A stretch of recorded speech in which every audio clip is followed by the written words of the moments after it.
Man, I'm so glad to be back. It is New Year's. This is the Sunday Night BattleCry. We made it. We did it. We made it out to 2020. We made it into 2010. So here we are. So let's get started.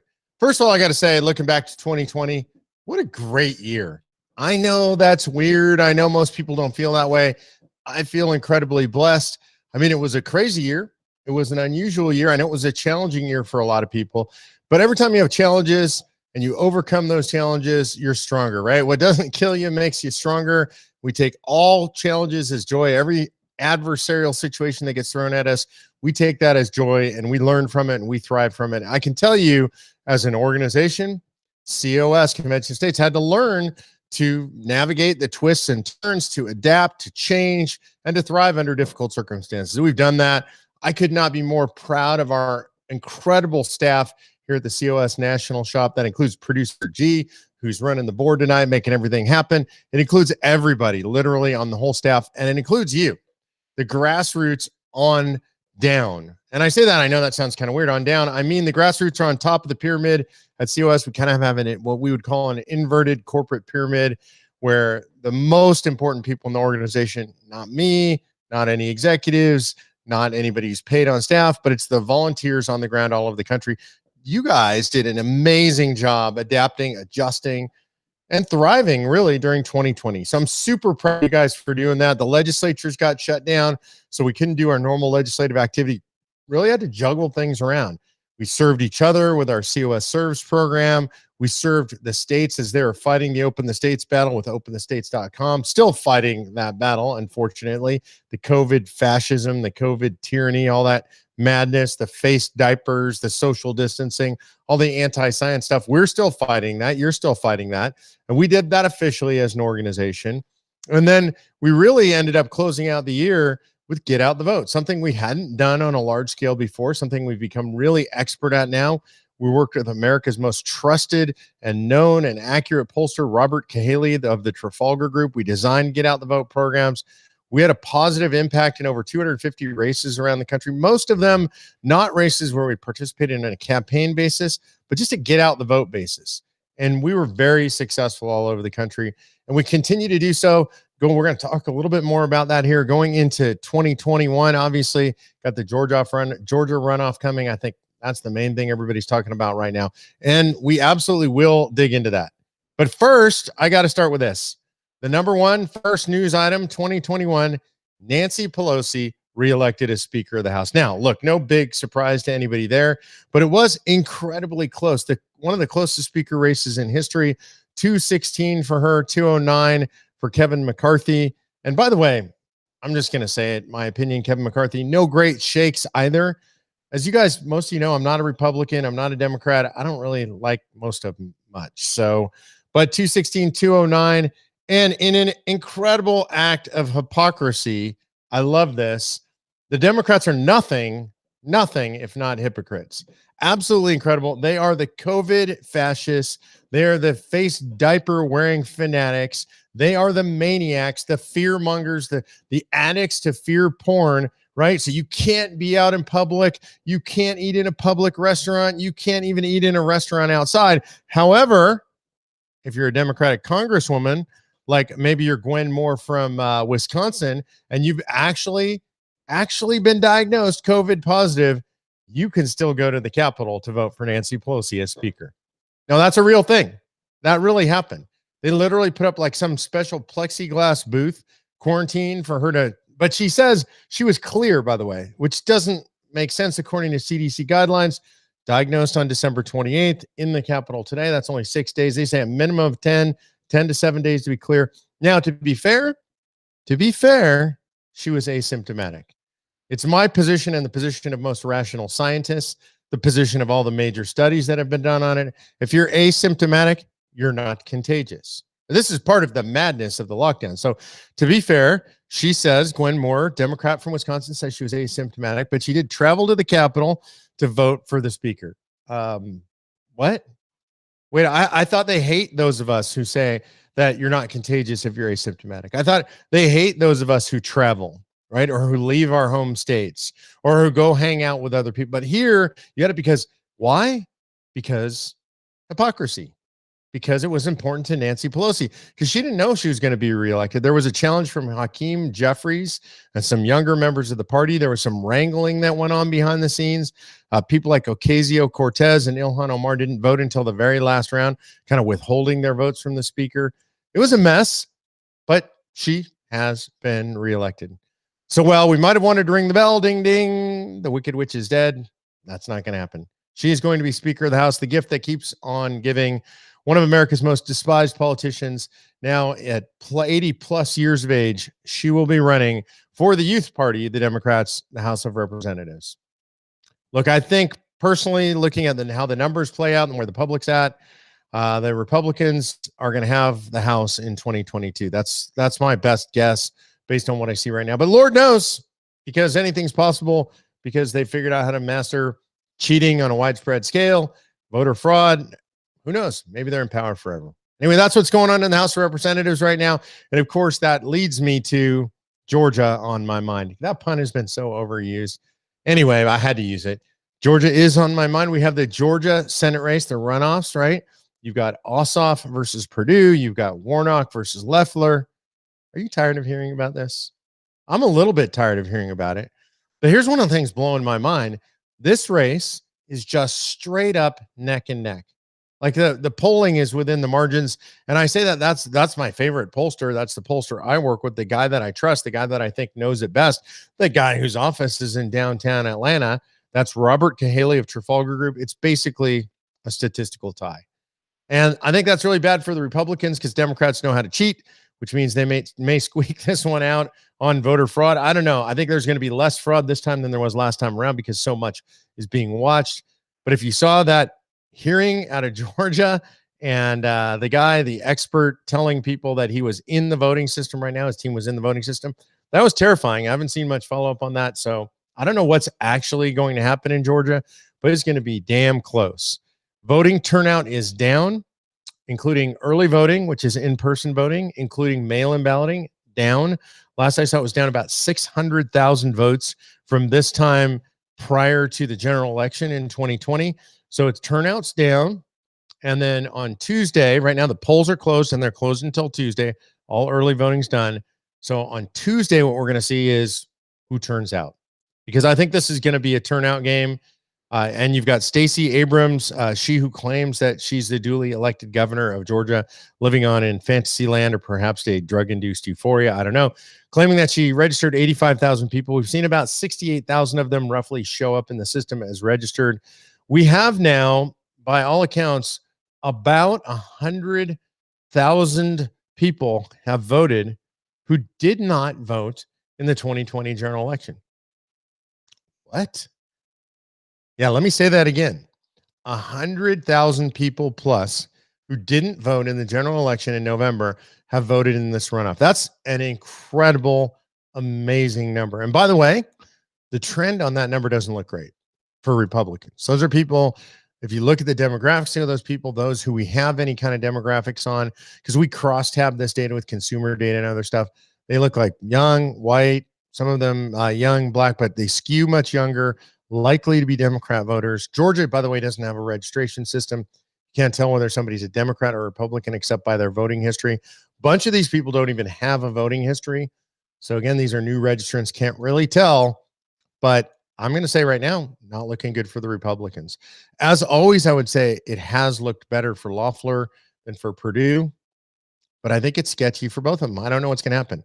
So, there are people who have been saying that if you're a Republican or you're a conservative there, that you shouldn't vote because Democrats cheat, so you shouldn't vote. That's what they say, right? What? Anybody who's saying that to you, honestly, they are a Marxist. They want the country to fall. That's my opinion. There are actually signs popping up around the Atlanta area and around Georgia. I've had this report from numerous grassroots that say that Perdue and Loeffler, they abandoned President Trump, and so you shouldn't vote for them. Those are put up by lefties, by the way. They're not put up by conservatives. Don't buy into that stuff. You always should vote. You always should vote. Vote your conscience. Vote what you believe in. Vote for liberty, vote for freedom, vote for the preservation of the republic, vote for the union, not disintegration. Vote for law and order, not chaos. Vote for funding the police, not defunding the police. Vote for people who love God, not people who hate God, who speak in open disdain about the United States of America. Vote for life, not for death. Those are the things you should vote for. Vote for your rights under the Second Amendment. Vote for your right to keep and bear arms. Vote for your right to life. Vote for your right to speak freely, to have a First Amendment, because the left doesn't believe in that. Unless, of course, you agree with them, in which case you're allowed to speak all you want. So you should vote. If you're in Georgia and you're watching this and you haven't voted, you damn well better get out and vote on Tuesday, because for sure the republic's at stake. But I want to be really clear what I mean when I say that the republic's at stake, because I think some people get overly dramatic. When I say the republic's at stake, I mean there's some fundamental stuff that could come down if the Democrats control all three branches of government. You could see a packing of the Supreme Court. Go from 9, packing, by the way, means they're going to go from 9 justices to something like 17 justices. They might add 8 justices, and they might let a new administration, if that's what happens, appoint 8 more justices. Well, you know what that means, right? It means they'll do away with the Second Amendment. They'll do away with the First Amendment. They're going to crush people like you and me who believe in traditional American values. They're going to destroy the founders' vision of the founding via the Supreme Court. That's what they do, and that's what they want to do. They're going to add 2 states. They'll add D.C. as a state. And why would anybody want D.C. as a state? I mean, isn't it obvious the vast majority of people in Washington, D.C. work for the federal government? What are they going to vote for? A smaller government? Lower taxes? More rights for you? More control for you in the state? Of course not. 2 senators from Washington, D.C. are always going to vote for D.C. to control everything. We shouldn't have Washington, D.C. as a state. It's ridiculous. Second, they're going to vote for Puerto Rico as a state that leans heavily Democratic. They're doing this intentionally to skew the system. Add states, skew the system. Pack the courts, skew the system. They're going to try and do away with the Electoral College. Why? Because we know large urban areas tend towards Democrat, right? New York is one, Chicago, Boston, Philadelphia, even in my home state of Texas, Dallas, Houston, Austin. And do I need to say more? San Francisco, Los Angeles, and on and on and on and on. Large metro areas skew towards the left. And so why do they want to do away with the Electoral College? Because they want to get rid of this equalizing measure that the founders created, the genius of the founders, and they want to bias it towards the left. That's what they're trying to do. So vote or not vote, vote to preserve the stuff that makes our republic special. That's my opinion of how it should work. It's a close fight. Anyone telling conservatives not to vote is a Marxist who doesn't love the country. Period. End of story, in my opinion. Okay, so that's January 5th, and they're going to count the votes the night of January 5th. I don't think we're going to see the votes actually finish the night of January 5th. And that brings up some super interesting questions. Who are the senators from Georgia that will or will not participate in the certification of the electoral slates of each of the states? Because January 6th, the electoral votes get presented to a joint session of Congress. Who presides over the joint session of Congress? That is the Vice President of the United States of America, Mike Pence, serving as the President of the Senate. That's his constitutional role. He will open the envelopes and he will read or not read, accept or not accept the votes. The question is, how much control does he have? It gets really confusing. It's a very deep rabbit hole. I'm not going to go all the way down the rabbit hole. I'll do a little bit, but here's what I recommend. Producer G is going to throw into the chat section an article in the Epic Times. It's both a transcript and a live interview with my good friend Rick Green, America's Constitution coach. You guys know him, right? We're doing our Constitutional Live training course every Monday night. So you know Rick. Rick does the best deep dive on this I've ever seen. He talks about the recently dismissed Gohmert lawsuit.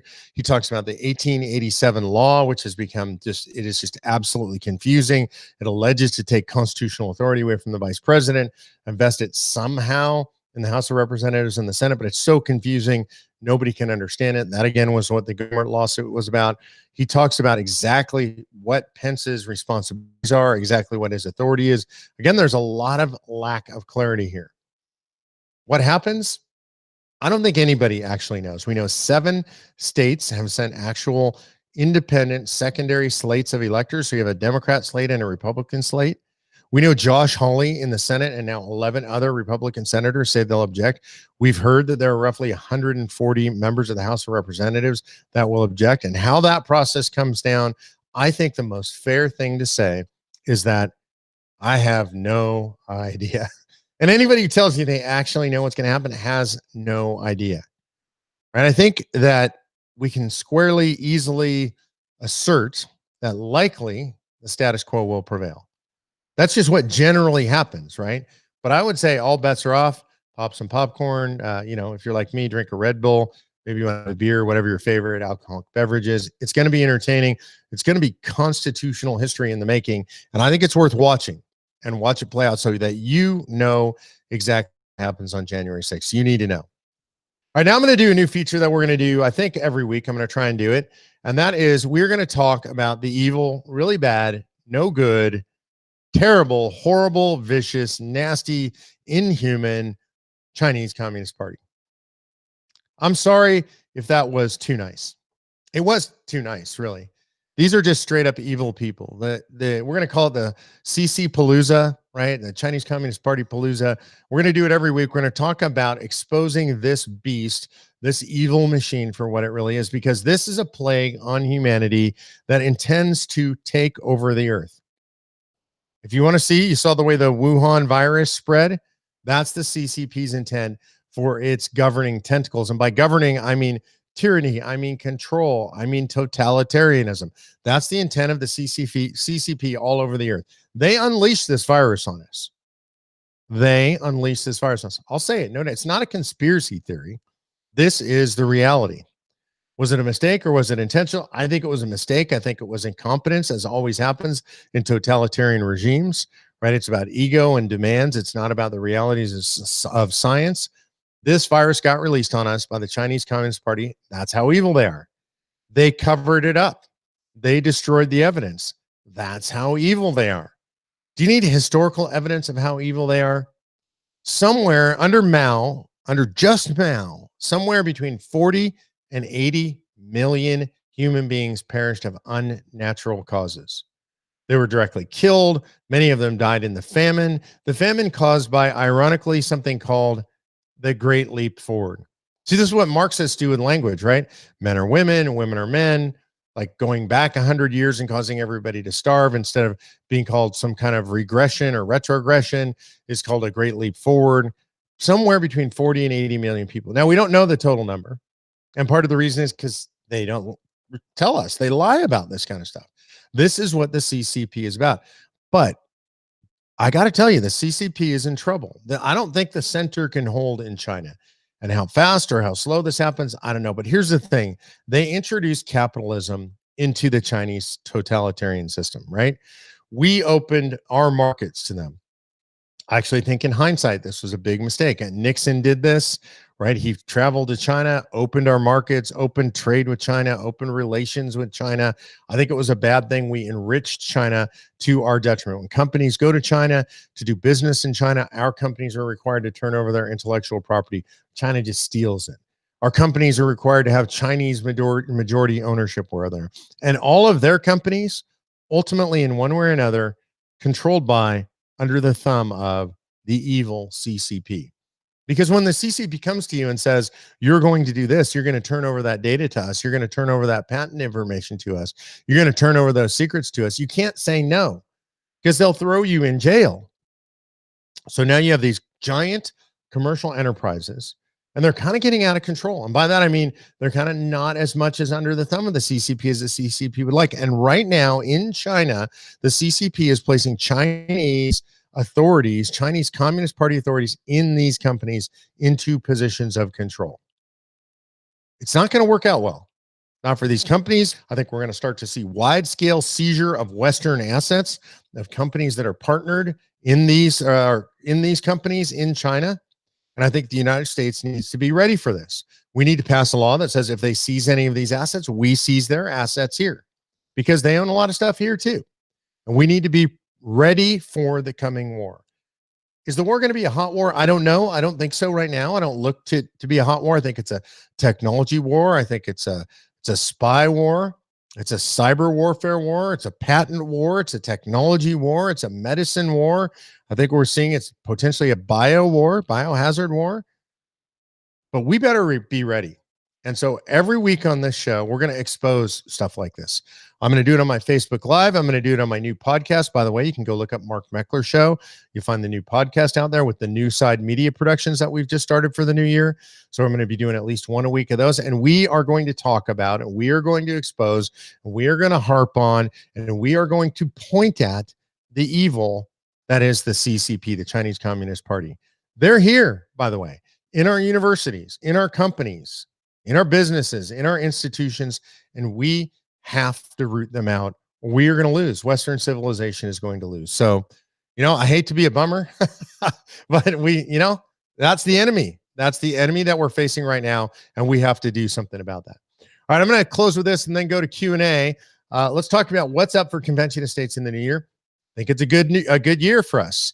I think we look good in North Carolina. I think we look good in South Carolina and West Virginia and potentially Michigan and Pennsylvania and Ohio and Wyoming and South Dakota and many, many other states. I think it looks like a really positive year for COS. One big caveat, I don't know what's going to happen out there, excuse me, with all the COVID stuff. Right now I'm traveling. This coming week, I'm actually leaving tomorrow night, going to Idaho, spend a couple of days in Idaho. I love it out there in the Mountain West. See some of the grassroots, hopefully, meet with some legislators, try and make plans for the session. But the question is, what are they going to do? Are they going to do Zoom meetings in all these legislatures? Are they going to let citizens actually in to meet face-to-face? Am I going to be able to get in there and meet face-to-face? Are committee hearings going to be only by invitation only? One of the strengths of Convention of States is that we pack committee rooms. You pack committee rooms, right? We go out, we do a hearing, and we pack that room. Well, what if we're not allowed to pack those rooms anymore because of all this COVID craziness, right? So the question is, what happens? I don't know, but I'm telling you, it looks like a good year. It starts with Idaho, and I'm super excited to be on the road next week. All right, I'm going to go to questions and answers here. Let's see, you got Francesca Norden says, hey, if Biden truly won the election, wouldn't the Democrats welcome all audits? Yeah, look, Francesca, I mean, to me, this is, what's the old Shakespeare phrase? Me thinkest thou doth protesteth too much, or something like that in Old English. Anytime you say no audit, no audit, no audit, yeah, it looks like you have something to hide. And we should all want the audits, whatever happened. If Biden won fair and square, you and I should know that. I want to know that. Don't you want? I want to know that. All right. Les Draper says, I'd like to know if the Senate can call the judges and ask them why they ruled as they did. And the answer is, Les, in some cases, maybe. I mean, they have the power to impeach judges, and I think we need to do some judicial impeachments. I think this country needs a whole bunch of federal court judicial impeachments for misbehavior in office. Not following the Constitution is misbehavior in office. The state court judges, not so much. That's state court law. Most of this was state court law.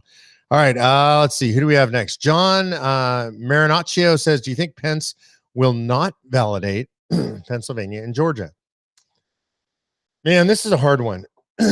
There's historic precedent for not validating the votes or for validating the votes within the discretion of the vice president. Jefferson actually did this when he was vice president, running for a second term as vice president. He validated votes from Georgia that were highly in question, and he just didn't take the objections. Made himself vice president again. So the power seems to be there. The authority seems to be there constitutionally. Does Pence have the personal constitution to do that? Look, I'm going to say first, I like Mike Pence. I think he's a great guy. I think he's an honest guy. I think he's a nice guy. I think he's a good man of faith. He's the kind of guy, like, in a lot of ways, you want your kids to grow up and be a man like that. I don't think he has the personal constitution to stomach the controversy that would come. We saw this. He folded on the bathroom bill in Indiana when he was governor, and frankly, he folded like a cheap tent. People complained, if you allow men in women's bathrooms, we're going to boycott the NCAA championships or some such nonsense. And he folded. So that shows me when the heat's on, he has a tendency, or at least a history, to fold. Now, maybe his spine has been steeled by 4 years in the Trump administration. We can hope so, but I don't know. I don't have a lot of faith in politicians generally. Mike Henneman says, do these people that are voting Democrat really understand what they're voting for? I think in a lot of cases, the answer is no, they don't. They've been told Republicans are racist. They've been told we want to take away their welfare, whatever it is. And so, no, I don't think mostly they do. I think mostly, to be fair, people, lots of people on both the left and the right, they vote party line, and it's not good. And so, no, I think a lot of them don't know what they're voting for. Philip Law says, Mark, what do you think will become of the country if Dems win both seats in Georgia? I think I covered that pretty well. On a personal level, I think it's bad for the country. But there's a flip side, which is crisis always begets opportunity. And so if you have the Democrats run the House, the Senate, and the presidency, I think it's going to go really poorly for the country. And that leaves folks like you and me who believe in the founding ideals of the country, who still believe in the Union, who still believe in the Republic. I think that leaves us a lot of room to operate. Larry Ball says, what can I do? I was ex-military in 1970. I'm now 76 or 70 to 76. I'm 70 years old, but I'm ready. Look, Larry, we need you. We need guys with your wisdom. And some people are like, I'm old. I don't know what I can do. No, you're not old. You're wise. You have the wisdom of years underneath you. You have the scars to prove that you know what you're doing. You have the common sense that comes from experience. You need to join conventionestates.com. Go to www.conventionestates.com.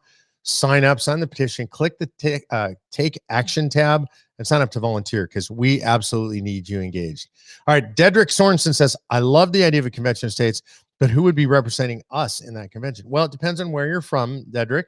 If you're from Texas, then it'd be a delegation appointed by the Texas legislature. If you're from New York, it'd be the same for New York. The delegations are chosen by the individual states. Remember, 31 states right now, both houses controlled by Republicans. It takes 26 states to get something out of convention. Then it's only a suggestion. It takes 38 states to ratify. So what you'll hear is a runaway convention. No chance of that. It takes 38 states to ratify anything, so you need not worry about that. That's the last question. I want to close with a couple of things. One is I get a lot of comments, a lot of questions about T-shirts, hats, stuff that I'm wearing. This T-shirt, I love this T-shirt, Stand Fast, right? I really love that saying, that idea of standing fast, the biblical concept, stand fast. These are from our sponsor. And I call them our sponsor. All they did was send me free T-shirts and hats, which I asked them. I said, I want some of your gear. I'd wear it on air. And they're called Defender Gear. It's DEFENDER, defender-gear.com, defendergear.com. For you, my loyal COS watchers, my BattleCry fans, you have a special discount coupon. Go to defender-gear.com. And when you check out, put in all caps, COS Action 10, COS Action 10, COS Action 10, all caps, get 10% off. It's pretty cool. All their gear is really cool, and I love it. Super well made, great colors, great quality fabric, cool hats. This is their main Defender Gear logo. Love this one. I have 3 of their hats. I probably have 10 T-shirts, a couple sweatshirts now. I love all of it. I get compliments on all of it. My family's wearing it. Friends want them. You guys are ordering them. So now you can go defender-gear.com, COS Action 10. Gets you 10% off. Last but not least, in 2020, I'm launching a new media venture. The venture is called New Side Media and New Side Productions. We're going to be putting together some television programming. We're going to be doing some movies. We're going to be doing a bunch of podcasting. If you watch my podcast, I put out kind of a sample video podcast this week. You can find it on YouTube. If you take a look at that, what you're going to see is you're going to see the new look and feel. You're going to see the library. Remember, the old podcast was all audio. People asked for video. So now we've got the video in place. We've upgraded the camera, upgraded the lighting. Everything sounds better, looks better because producer G, he's a professional. That's why we've got him, right? We love our producer G. So look for it. Look for the Mark Meckler Show podcast. Or again, remember, defender-gear.com, COS Action 10 for 10% off. And I think that does it for the week because, not much going on this week. No, tons going on. We'll see you next week on the BattleCry and on the podcast.